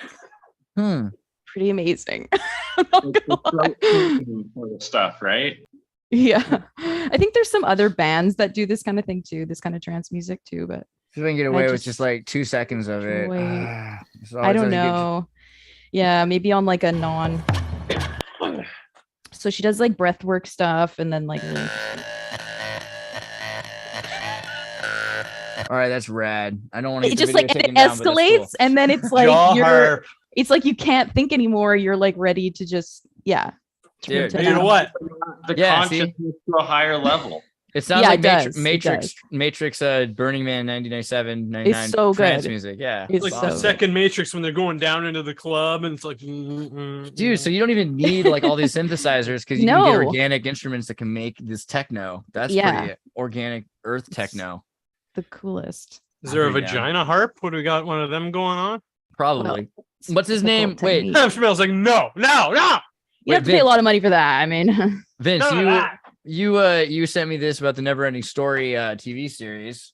Yeah, Nelvana- Canadian-made. Nelvana is Never involved. fucking ends. Can you believe it? Neverending Story is the Canadian Neverending Story now. Yeah, They went. yeah. What? Right. Come on, So that's this- some pride. I wasn't even gonna see this until I saw that. Now I'm like, okay. All right, I know. So it's like a Whatever that watered down means. version of Neverending Stories they made Is- on a cheap budget. But Is it I out kinda- already? oh yeah, no, this came out in the 90s or early 2000s. Oh no, I thought you meant. Oh, wait. That No, already this is- exists. Yeah, this this- is not the new one. This is 1995, 1996. Oh, with the blonde kid. I did see this. Let me see. Hold on. Wait. I never watched Just it. write TV It show. looks pretty good. Oh It's no, it's not- an animation. No, it's a live action one. It's a live action one. Bringing back It's a live memories action of one. watching CBC as a kid because I didn't have cable. Yeah, CBC had good programming. Loser. Dude, where do I even find? Whatever. Oh, whoa, CBC had wait. a variety It's of this, programming. this guy right here, right? This kid. That No, guy. this is the second. Justin This is the Bieber. second movie. Actually, this is Oh, Neverending man. Story 2. Is this the? Where am I? I even remember find because I the took acid and watched it. TV. What about the second Series. Wizard of Oz? That one's good too. Oh, that one is fucked. Return to The Return Oz, to Oz? is, Yeah. is something else. Is That's this the it? coolest No, one. this isn't it. Right? This is the TV series. Yeah, this is it. This is the one. Whoa, Tales from the Neverending Story, That is 2001 to 2002. That's different Yeah, though, because it said that's it. 1995, and in this thing it says Right, so 1995. the But this is That's the it, animated. That's it. The 1995 one is the animated show. This is the live action one. So Gotcha. this is Canadian made. Was this good? It already looks kind of interesting. My girlfriend loves it, but you know it's a low budget Canadian TV. So, Oh, I remember that Ah, it's my girl with the favorite. hair and the thing. I remember this. Yeah. Yeah. Atreyu is very very white in this one though. The Define. irony being that this I thought it was definitely pretty white did. before. It got Yeah, dog. Wait, divulgence. What did you? Or who said the irony? Was that Bernie or divulgence? Yeah, that's saying the irony of the never-ending story that got canceled. Oh yeah. That looks like that Love it. dragon that they Okay, it found. lives on. It lives on. That's There's the thing. turtle. I love it. Is there any? Do you know anything dark? Was there any like particularly dark episodes or anything like that? Oh, no, the movie got much darker. This one just kind of continues the whole theme of. I mean, I guess it's dark. It starts off with the kid's mom dying, so Mm, you know, it that's pretty starts dark. off pretty Very French. brutal. Pretty. I mean, you French. can't really beat how German it is. Like the Moonchild ritual, that's like the Jack Parsons thing, right? He has to say her name. He says Moonchild Marjorie Cameron, Moonchild Jack Parsons. Right. You know, that's the reference there that they're trying to make with the Neverending Story. Oh, this is an album, but also Murdoch Mysteries. What's this all about? It was on CBC. Ooh. My mom watches that. Brown That's all. this is- straight up, bro. This is a Some show pictures. for moms, basically. Yeah, I didn't watch this. Oh, it's a lady show. Okay.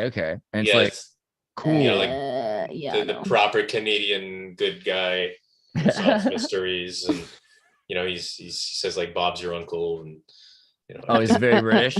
Dude, I was watching Kids in the Hall recently. Oh, did you ever watch the movie Kids in the Hall? Brain Candy? Brain Candy. I love Brain Candy Candy's is all you amazing. need. If you've never seen Kids in the Hall, just watch Brain Candy. Don't start at the beginning. Get yourself hooked on Brain Candy. I mean, talk about fucking MK Ultra, right? Like, yeah. Man, I bet they couldn't even play Brain Candy on You TV. can actually find it on YouTube for free, if I'm not mistaken. Dude, we need to address this. That's actually a good point. Okay, let me see if I can do this somehow logically. Okay, Peking Man, drugs. Yeah, no, this will be easy. All right. Basically, Kids in the Hall, which made a show recently, and now Brittany's kids call it the Kids in the Hall moment because they walked in and then they're like, get out of the car, and then they were all naked, like 60-year-old Scottish Canadian dudes, which was a lot. There's a lot of dicks. There's a lot for these little kids. So they call it the Kids in the Hall moment. But for me, the Kids in the Hall moment should have been more like, you know, the date they do with the chicken or something like that. I mean, the early 90s Kids in the Hall is just actually hard to Kids beat. in the Hall did the first Tenacious D. Like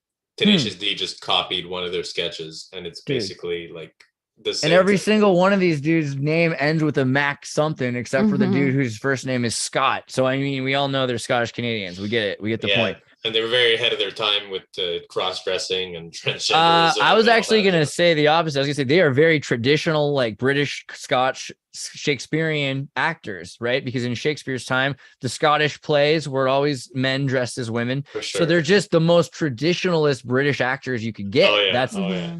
I mean, but hey, yeah. So they make this movie about brain candy. It's a scientist group in a pharmaceutical company that figure out that if you can record the happiest moment of someone's life, you can get the same chemical responses from this pill from then on out, and then it would deal with depression.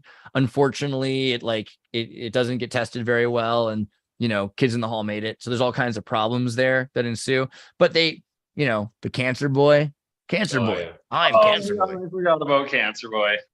Yeah, but they knew, like the Kids in the Hall knew the whole time that this drug was dangerous. And then the big pharmaceutical company, which we now know is this, what's it called? Coot?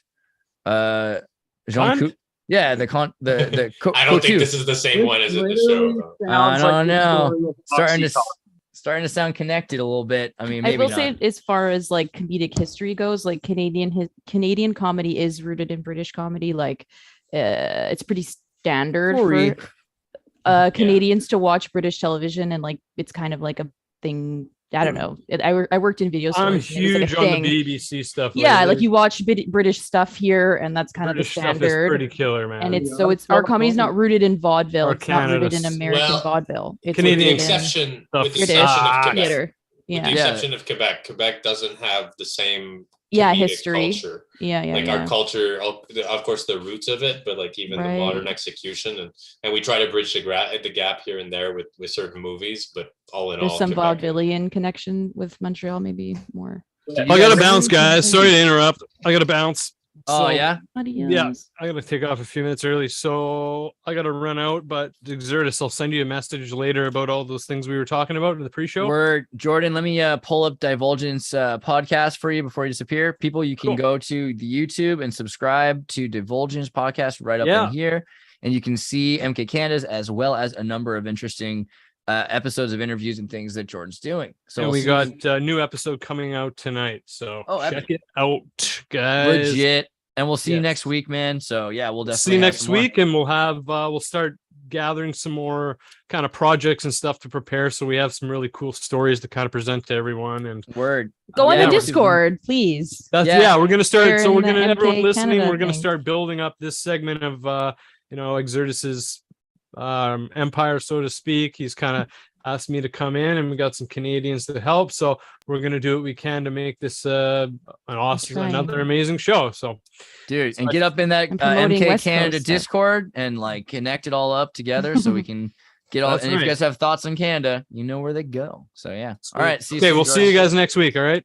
Peace. Take care. Have a great peace and love. Bye, Jordan. Bye. Cheers, Jordan. Bye. I have to interject quickly before the subject changes that brain candy sounds an awful lot like the opiate epidemic and what they did with oxytocin or cotin, and how it literally impairs the brain to the stimulus of the happiest moments of your life when you take it, and that it rewires the brain into thinking that that drug is the be it all and end all of life, and that nothing else you can do, whether it's eating, climbing a mountain, hanging out with friends, having sex, whatever. There's nothing as good as the release of the, is it dopamine or whatever it is with that the chemical stimulates in the brain from the Oxycontin, and that they released it onto the market claiming it wasn't addicting at all. And well, it's killed how many millions of people and ruined how many millions more's lives. Right. Yeah. I mean, it does seem like that, although it is it's like a psychedelic or a anti-schizophrenic or something like that. Dopamine. It's a painkiller. It's no, not oxycodone. I mean, in the brain candy, the drug that they have is it's more like a anti-schizophrenic or something weirder, even because it's more. But yeah, like opiates or something like the new. No, because it's killing everyone, or not killing them, but making them disoriented. No, it's so. Let me see if I can find. And an unrelated story: a woman pleads for the return of mother's ashes that were in her stolen car in Montreal. French Canada is different. Okay, brain candy movie. Brain candy movie. Basically, they've got this dude who's kind of like Lorne Michaels. He's like, right. Well, if this drug will work, can we make it blue? And then they would add like, that's all they care about. They don't care about anything else. What color the drug is, what it looks like, etc. And then they're trying to get an over-the-counter version of it for everybody. And what they find is all of a sudden the dudes who are like, I hate happiness and I do death metal. All of a sudden it's like sun and happiness, because the drug just like wires you wrong and makes you crazy. So everyone's not like sitting down in their homes after falling on the snow with like nerve damage from opiates. It's worse. It's more like they're under mind control. It's full MK Ultra. There is F happy, he says, before he has the drug. Wait, I wanted to do a poll. So it's like, out of everyone under the age of 5, did you watch censored television or uncensored television? And were you allowed to watch a lot of television? Is censored television a show? Like no one, no, like no, there was no parental control. Like you were just sort of free falling in front of the TV before the age of 5. It was very limited. Yeah, under the age of 5, like you were just sort of like around and it was always on, and like I had this cool thing called Prime Star satellite television back in the 90s. Or were you like not allowed to watch TV? Like I had friends that weren't allowed to watch anything. Yeah, like they not until that happened to me later in life. So when I think that they're like free. They're actually free in some ways. Their brain doesn't work in this like weird. They weren't indoctrinated. By the live vision. Yeah, I see that kind of. And it's like they're not like constantly triggered by things, or like I don't know. They're kind of that's fair. By the divide and conquer. All right, I would agree. You should keep kids away from computers and stuff till they're 11 or something. But for me, it was like third or fourth grade. My mom got upset that I was so into TV, and she took away satellite TV. And so then all of a sudden, I didn't have TV till like 8th grade. So for like 4 years, it was a really weird contrast to have had not just TV, but I had satellite in the 90s. So I could see like Russian TV. I could watch, Canadian stuff. I could turn the dish and watch stuff in South America. Like early 90s satellite was crazy. You could watch. It was free then, like for freedom of information, essentially back then. But I also got it. And then my dad had an account with like, the American stations. So there was like, Cartoon Network just started and you could watch the entire history of how cartoons were made. So I got like the best, I think, of TV at that period. But then they took it all away. And then, when I was a teen, my parents kind of had a freak out thing too. But I got it back in 2001. Taking everything away. You're too spoiled. That's the worst idea. Once you have the thing to lose the thing, I don't know. The better thing to do. So we had a guy who was talking about in the Veda, Krishnamurti was trained by Theosophists to, if he liked anything, they would just give him so much of it he hated it eventually. Like peanut butter. You like peanut butter? Nothing but peanut butter all day until you hate peanut butter. That's right. That's and you how can do that train with a video shaman. games and movies and just get them to not care about baby them. That's how you train shamans. You baby them. They're to go through like a full regression. It's like really interesting. It's like a transformative thing. Interesting. Where do I find out about that? Shaman regression. I'll try to find something. It's like obscure. Yeah, it's like from childhood. It's like when they're, I don't know. I've just heard stories. I'll try to find the stories I've heard.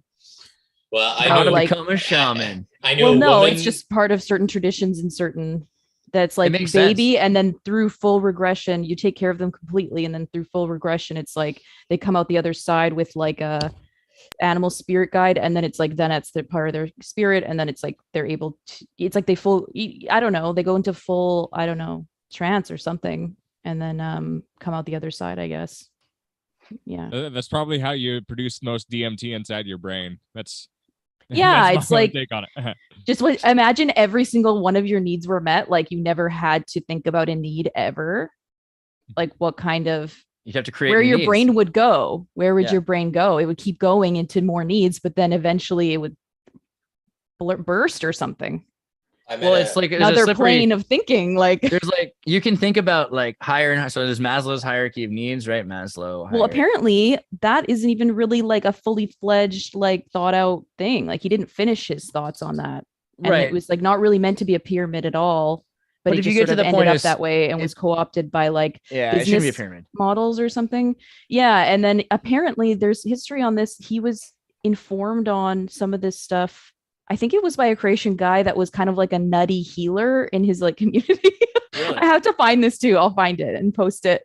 That makes sense. Yeah. And it was like the guy's last name. He's like American, but it was like this nutty guy that like was a healer in some kind of hospital he worked in or something. And this guy like told him about these kind of important things to spirit, I guess, you know. Well, if you can see at least the value of if you keep people from self-actualization by taking away these lower things, it works. You can keep people from self-actualizing. But if you give them all this stuff so they can focus on self-actualization, they might not actually know how to, if you give it to them, they might not know how to get there themselves. And that might not be the worst thing because there's so many other people down here that could support them that you could have a caste system. And maybe they come up with solutions that, or they come up with ideas that people self-actualize along the way to reach these ideas, which would get them out of the pyramid. That's like a Buckminster Fuller kind of solution. And they took away community. They have manufactured communities, like forced communities nowadays, like an office.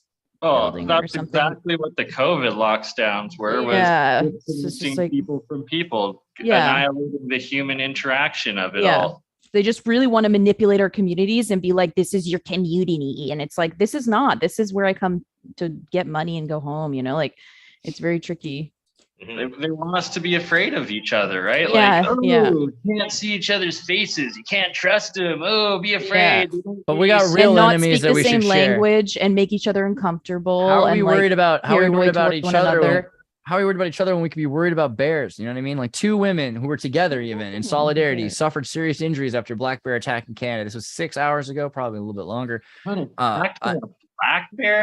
Anna and Xirtus Bartolome, that's a great name, and her teenage son, Lissay Canoy, and her niece were walking in the Wolverine Trail, and the boy got away, is what it sounds like. I don't know, I'm just going to guess. He just ran because he's smart. At least they didn't get hit by a wolverine. A black bear was already charging at them by the time they noticed the animal. According to the conservation officer Scary. service, the group attempted to escape, but they could not outrun the bear, with the bear eventually attacking the two women. Bartolome's son punched the bear, oh, good for him, and hit it with a stick while it attacked the women, only be knocked off to the side, resulting in bruised ribs. According to the fundraiser in the family's name, the teenager and the niece were eventually able to get to the ski club cabin and call 911. I mean, this is so like, what were they supposed to do? Crazy though, There's like a something- black bear. Like I've encountered so many black bears before, and like they're usually timid, afraid, small little guys. Right. It's the Make loud grizzly you noises. should be afraid of. Yeah. I Yeah. mean, you're like 4 feet tall. It's like being attacked by an Ewok, but he's angry. Why? Is it because it's the season? Is it Well, hibernation's about to start? What? Typically, it's usually if they're protecting their young Mm. or if they're like starving. But I mean, that's so Mhm. rare that like, black bear attacks is super rare. So usually you just kick them in the box and scream really loud and then they run away. And that's pretty much it. I Dang. mean, they get scared of cats, like Right. So I mean, like, There's really cute videos. Yeah. Of them what are we just supposed being to do about? "Ooh." Oh, let's look at that bear, cat. That's got to be worth at least a couple of likes. Come on, you guys Bears. love to watch bears and cats. Oh, black bear, Bear's black scared. black Bear's bear. scared yeah. by a cat. You'll look at There we them. go. There it is. Hold on. Badass cat scares away bear. I'll take it. Okay. And then here he goes. Yeah. Come on, cat. Do it. Do it, cat. Do it. Scare him. Scare the bear. Bears Get are up. There it terrifying. is. I'm a cat. Have you ever seen a hairless bear? That's the black bear that I've seen and Yeah, experienced. Right? yeah. Hairless bears are terrifying. What is a hairless Where bear? are they from? Just look at images. Oh no, Like, that's look at- horrifying. Do they They're have mange or scary as something? fuck. It's like a sloth. Usually it's from old age or a skin condition, but they look like they're from hell. Wow. So sad. It's brutal. They look so different. You can imagine them evolving to be that way though in a hot climate. They start to Like lose their hair. you'd think they look more like dogs based on the way their fur makes them look, but in the end they just look like Look at these their weird. tiny little heads. It looks Kinda like like dogs. Dr. Evil's next pet in the next Austin Powers. Oh man, yeah, a bald bear. That's horrifying. Maybe those are those like people think they see those like human wolves or whatever. The Werewolf. chupacabra. Werewolves? Cobra, like maybe it's just a Hairless bear with mange or something. Like I don't know. I think that there's probably some remnants of older species that are still lingering in the forest somewhere. but it's like, wouldn't they find like a body? Like this is the thing with the giants too. It's like, wouldn't they find like one body? The question is, would they cover it up? Like it Yeah, would change right. so many things Did you because look up the Smithsonian stories on how many giants' bones they've dumped in the ocean? Like there's at least 100, I think, of like the 1800s newspapers right?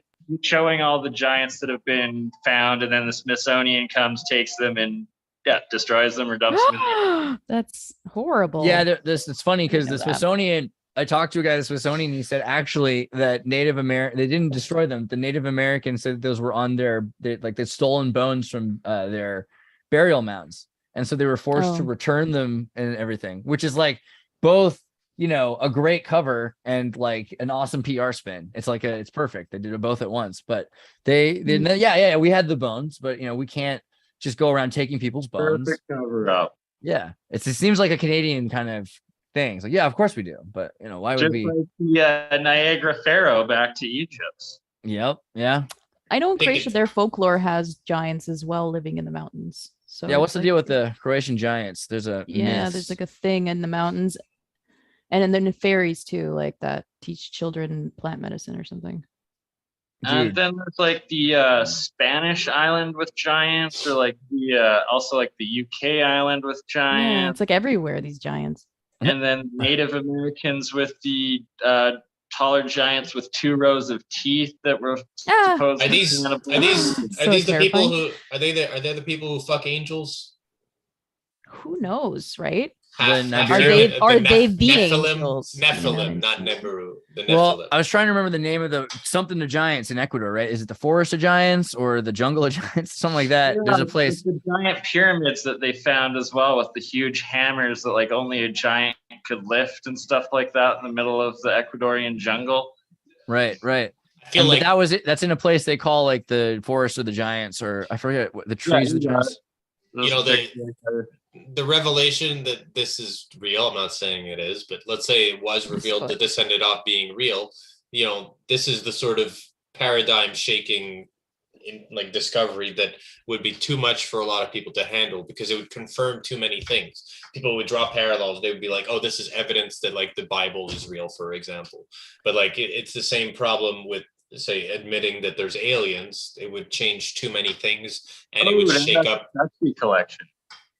Yeah, this is a pretty good one. The humans father without Crespi. knowing this stuff already murder other humans for weird ass reasons. For Yeah, sure, seen- but you it's get- about seen- control systems. Yeah. First and Have you seen foremost. Father Crespi's collection of Ecuadorian ruins From that the are this? Curious caves, right? The I think left- is where they found. Yeah, and then this is the left one, which is from Ecuador. The right one is an Assyrian picture. They've got holding a little thing. He's got his arm reached up, is broken.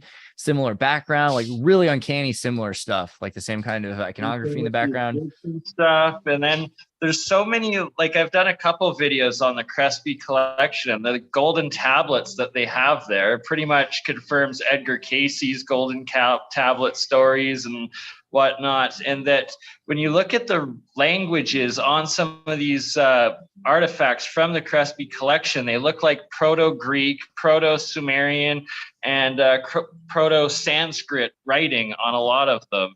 And it's like these are clearly from before, or maybe pre-Atlantean or like Atlantean pre-cataclysm, or just after the cataclysm sort of thing, and stored away on the other side of the planet. Right. And it's all like Pangea era stuff. Well, connected. So there's that idea, and then there's the Mormon one. Mormon sea root. It also kind of confirms the Mormon story of the golden tablets in North America, right? If you do the Pacific. But I mean, look up how many cults today there are that were like formed in the last like 50 years or something. It's like so easy to be the person who comes with like new information to like a group of people without it. And be like, that's the thing. So if you look at proliferate like a whole culture, you know, these pictures of what America looked like between the freeze, it was just one boat of Syrians, you know. But it's the thing. If you've got, so this is North America at a point when Turtle Island is moved, right? And so the idea of frozen over the major defrost that would have happened after 11 to 12,000 years ago is even a bigger deal than the freeze. And so in the last 1,000 years, we've had a complete changeover from it being crazy amounts of swamplands, marshlands, lakes, rivers, and these huge systems that you could easily get from Labrador in through the Hudson into the middle of America to where Missouri is, by the way. This is supposed to be where Eden was to the Mormons. They think it was Missouri, which is, it's weird, but and you look at the Crustacean Seaway, you're like, wait a second, that's literally what our maps show. It's a weird choice to pick the exact location. And if they're able to communicate, it's not just through walking. Sending boats is a way better way to communicate. So the idea of there being a giant naval trade network that existed at this time, that's what is talked about. And they've got all of these different Mormons who've done these trips where they get in a boat that they make out of Kentucky rafts and they follow the natural currents, and the natural currents will take you specifically to these places that are all mentioned in both the Bible, the Book of Mormon, the Sumerian text, the many prophecies talk about the Eastern connections there. And then there's all this crazy stuff. I'm just trying to find right now about the triads. With the Japanese were all along the West Coast and their settlements for the last 1,000 years. And you get into Peru and you see like the Peruvian Sufis. Let me see if I can find that. Sufi, Peru, Sufi. Let me see. There's got to be somewhere there. Sufism in Peru exists. I'll tell you what, because there's a lot of Arabs that ended up in Peru because after the Spanish were kicking them out, they were like, yeah, I'll go on a boat and bring Catholicism as far away from here as possible. And they didn't. They just brought Islam and Sufi, you know, which isn't even Islam. It is, but it's a magical older thing. Sufi comes from Sophie, from the Sophia, from the Gnostics. So there's all kinds of crazy stuff that's going on where the communication is being put together again because of boats, not because people are just walking. It's a weird thing. We think, oh man, someone walked 1,000 miles. Here, where's that map? 500 miles, island, Ireland. Have you ever think of this? I would walk 500 miles and I would walk 500 more. Yeah, that's plays every summer at the pool. Yeah, but like do a map of Ireland. You literally can't. You know what I mean? This is 500 miles outside of London. You know what I'm saying? It's not possible. Walk in circles. That's a pet peeve of mine about that song. I don't know. Kurt, what do you think about songs that say things that aren't true? Oh, those fucking songs, man. Yeah, nothing is real, so everything is valid. No, I had a very deep thought on whether or not we can even tangibly assume anything is real at all. But I wholeheartily believe that we only have a symbolic interpretation of the phenomena around us, and we can never truly have a grasp of literal things in life at all. Like it's all an interpretation, and that's why any scientific evidence is just it's kind of moot, because like we're processing any objective and scientific evidence through a filter that is primitively made and biologically and instinctively through symbolism. Like that's the only interpretation that we have.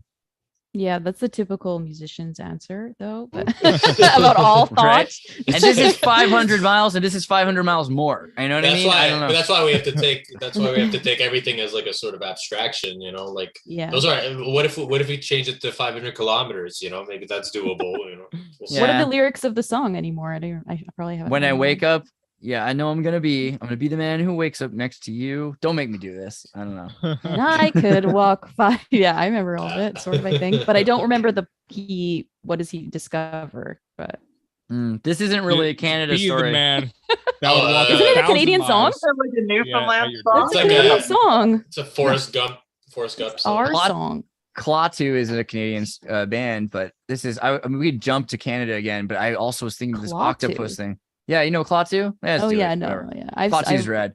I saw This- on your show once. Yeah, they thought that they were the Beatles and they weren't. Yeah, Uranus, anus, something like that. Okay, but this is not necessarily Canada, but hear me out. It is. Okay, so the Octopus Inslaw Promise software scandal and those killed by its tentacles. Okay, so when we think of Promise, that's like the new Patriot Act. It's a bigger Patriot Act though, because it involves Canada. And talks about the octopus, the Inslaw Promise software scandal and those killed in the wake of its tentacles. First time ever, new details revealed the decades-old murder of 2 journalists, a CIA intelligence operative, and an NSA whistleblower, and the imprisonment of another CIA whistleblower. And you're like, okay, well, but what about the RMCP, Royal Canadian Mounted Police spies? And if you go and you start looking into the spy, let me see if I type in Promise. Is that going to work? Yeah, you can basically find. There you go. Is Promise spying on Canadian spies? Royal Mounted Police are currently conducting an investigation of the software package called Promise, blah, blah, blah, blah, blah. The point is, yes, Canada is in, I mean, of course, right? Why would this only cover one part of the internet? Right? Yeah. So It's 5 eyes, 7 eyes. It's going to cover the whole internet. And so story of Inslaw Promise software, forerunner, Edward Snowden whistle blew kind of the idea of this. It's still going on. Letter doesn't show the DOJ was involved in the plot in Inslaw in 1985. That's how long they've been connecting all of the networks across the ARPANET. 1999, British BBC journalist Gordon Thomas published a authorized history of the Israeli Mossad, in which he included very detailed admissions by Rafi Eitan in his first meetings with Earl Bryan in Iran, dudes who ran off to Canada. So there's a huge spy ring that's connected right now. And it's interesting because the idea of having laws is usually that your state, your country has laws and you have to, but if the laws aren't harmonized, if they're different, all they have to do is collect information and decide, okay, well, we're going to send this over to your guys if it's useful to you. But right, in general, but they keep the server in a different country, so then legally it's not spying on their own country because it's the other countries, but they're still running it. Sort of. Yeah. loophole. You haven't broken any laws in our server, and my server hasn't broken any laws in your country. You know what I mean? And so they're able to just keep records of everyone's activities into now. Wow, the MegaNet's still working. Good for them. I don't know if I should be downloading this. I'm gonna move back, but yeah. So then there's a 9.9 million contract with the government for the company to install Promise as the Justice Department's case manager software in 94 U.S. attorney offices. In other words, using the software entirely for free. Kind of the way Google made its way into every one of these administrative systems that was connected to this as well. And then let's see, Bar Inslaw owner Hamilton distributed a report on Inslaw scandal to each of the members of the committee. And this is the last we really heard of it. I think this was like 2001 or something like that, until 2019 when we got a Snowden report on the situation. So again, what do you think about Canada and America and this like Five Eyes? Like there's this, it feels like all these we're just little states in this bigger government, you know, this internet government. We're definitely an occupied subordinate, what's the word I'm looking for? Whatever the heck. We're part of an empire. We have no free will, no free decisions of economy or anything. Like we're still part of the colonial empire of England, and even more so under the US, where it's like if Canada was free, we would have our own oil refineries, gas refineries, instead of having to ship it down to the US only to buy it back at 10 times the price. It's insane. Dude, just look at who's on our dollar and you'll get a clue, you know. Yep. Dollar, Canada, I should say Queen, because it's going to be the king pretty soon, probably. Oh, but yeah. God, we're putting another pedophile on the back of our money. Yeah, she's on our 20, she's on our time. Oh my God. To remember that the dollar's raping you every time you spend it. Well, we're about 2 hours deep. Is there any last things you want to close with? And then I'll give you guys links to where they can find more of your content. The picture behind me, the Medicine Hat Badlands Guardians, I am supposed to be going down there next weekend to actually investigate this place, try to find the geoglyphs, the megalithic lines of stones that plot out to everywhere else in the world, all the other ancient sites. I've got a drone that I'm going to fly up, hopefully high enough to get pictures of these faces and, investigate that. So that's what I've got on the trip. Yeah, dude, that sounds legit. You're gonna hit us up. I hope we'll be able to see some of that research. That sounds really cool. And also, I'll send you on Twitter by any chance. Yes, at BURNEYE MINDS 3R1. It's supposed to be Burn Eye Minds Third Eye, but they cut it off at Burn Eye Minds 3R1 for some reason. Burn Eye Minds. Found you. Okay, cool. Let me pull that up. Boom. Get yourself. I just followed you. Let's get in touch. I'll get you into the Mkcanada group so we can get some more planning going, because like there's some cool stuff that you're researching that's rad. And also your YouTube channel. Is it Burn Eye? I've got two. So I've got Crypto Alchemist, oh, which that's is right. the larger one. And then Burn Eye is mine, Third Eye one. You just pulled up there too. I'll go back and forth. So you can get up on the Crypto Alchemist right here. Make sure you like and subscribe. There's some rad videos. He's doing some really cool interviews as well. And check out the Burn Eye. And then what about you, Vince? You got a thing? I'm currently building a Patreon page because I'm working towards a comic book. And so shortly this will be ready. But for now, you can always find me on my art page on Facebook. Right. Facebook. Stuff to come there. I posted the link in chat. Legit. Okay, hold on. Boom, boom, boom, boom. And then you can also, guys, join the APM, and you can post crazy memes that are awesome. Here's a good one. Economic trolley problems. The middle track has your friends and family. Upper one has a greedy rich guy who also employs hundreds of people. Lower one has homeless people who would benefit from your tax money. Which way are you pulling the lever? I like these. These are a lot of fun. So also American Time Machine, Kurt, we're going to be doing, and you can right here, you can find yourself, the links to, Vincent Smith, Sharon, American Time Machine on Spotify, Kurt, your music. And we're going to do an APM episode soon. I think maybe over the weekend or Monday or something when you have time. Yes. Sweet. We'll do a full APM. We can look at all these. We can review some memes. But you can download the American Time Machine music. You can even go to, is Clussy moving its way up? Clussy's moving its way up. Look at that. Look at that. That's awesome. Gotta get some Clussy. Dude. I almost had a girlfriend. Won't ever let me play right here. But you guys, you're going to love that song. That's really good. And then Melissa, you have a website, or do you want me to go to the Mkcanada Discord or what? Yeah, Mkcanada Discord. I'm Legit. trying my best on there, you guys. Dude, right now, I'm interested in silent films. I just discovered it. Oh, yeah. So this is going to be crazy. If you guys are interested, throughout the week, we'll be posting more of this stuff. Also, silent films from Canada and things can be make their way. We'll put a bunch of movies into the videos thing here. Any new video now, Foundry Boy will tell you when a new video comes out. And we're going to start doing the members only radio as well as open radio and targeted radio chat. Be advised, it's not a secure line. So we'll be doing that this week. Okay, I have a question as a viewer. Yeah. What is the radio? What is that?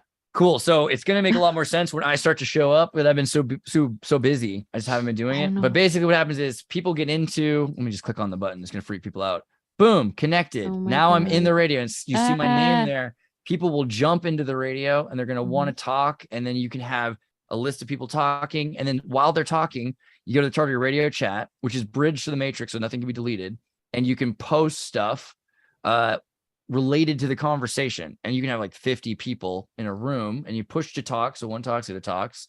So you can have basically a live show, radio show all the time. So Tartary Radio is back. And this used to be a great way for people that didn't have their own channels yet to record data. They could record a conversation with somebody, and you can make your own videos with that, put some pictures behind it, put it up on YouTube, try to make it easier for the members to create content. And also just, you can have a support network where you can talk to each other. So that's pretty awesome. Yeah. Yeah. So that's going to be sweet. And then again, you saw the games. Where's games at? It's like games.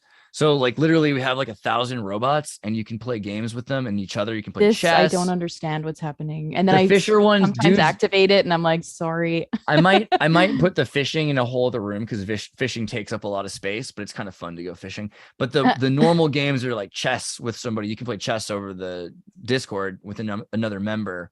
and you can play Oregon Trail, and there's like RPGs and things like that are installed here.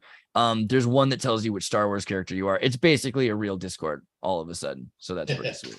So, but dudes, thank you for being here. I'll see you next week, hopefully, if you guys have time. And then in the meantime, watch every other episode I got. There's a new episode tomorrow that is Acid Dreams Chapter 3, which is going to be a crazy look at Timothy Leary and how the CIA put acid into the hands of the American populace. Which sounds awesome. Cool. Yeah. All right. See you guys later. Man, take care. Bye, guys. Canada is a country.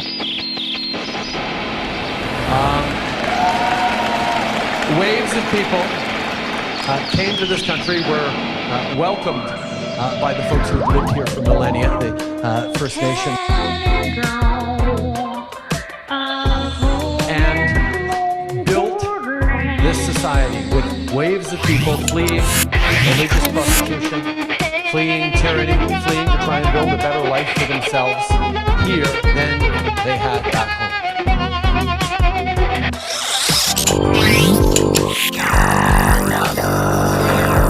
Whether it's folks fleeing from world wars or fleeing from civil wars,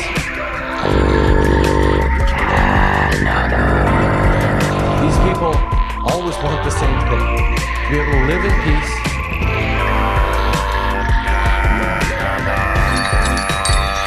to raise their families, to create a better future for themselves and their communities. And that is what generations created, this extraordinary diverse society we have. Now, Canada remains one of the only countries in the world where citizens are, by and large, positively inclined. And one of the reasons we are that way is because Canadians have confidence in our mission.